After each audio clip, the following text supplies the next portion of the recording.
है ना। हाँ दीदी। हाँ यार। हेलो दोस्तों, मैं प्रणाम हूँ, आपकी वंदना, स्वागत करती हूँ आप सभी का। एक माता जी का गीत लेके आए हैं गजल, बस ये लास्ट टाइम पर चलते हुए बताती गीत सुनिए, आनंद लीजिए, चैनल को ज्यादा से ज्यादा सपोर्ट कीजिए।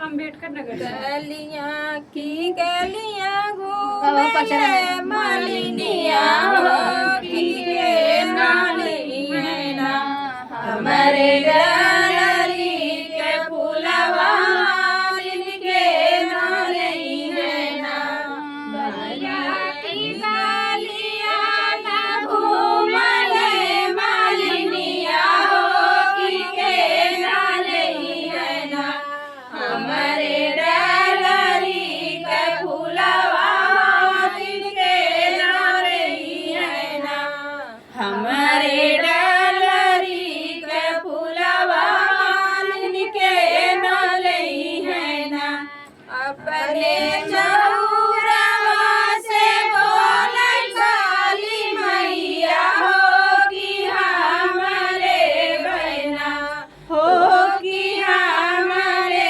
बहना तुहरे डलरी के फूलवा माया हमारे बहना तुहरे डलरी के फूलवा मालिन हमारे बहना कहवा तू पैबू मैया डलरी कदमवा हो कि कहाँ पैबू ना यही मालिया जगे भोजनवा हो कहाँ पैबू ना यही मालिया जगे भोजनवा हो कहाँ पैबू ना डलरी कदमवा मालिन दे बाया आशीर्वादवा हो सेवकवा दीना यही मालिनिया जगे भोजनवा हो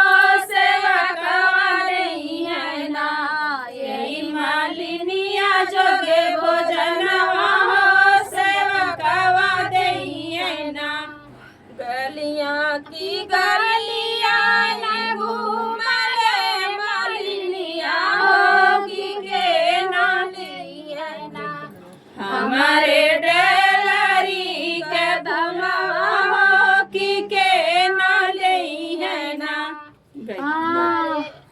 का भाई लाइट चली गई। लक्ष्मी जी चली गई। ऐसी ये बंदर कानवा बस गई है।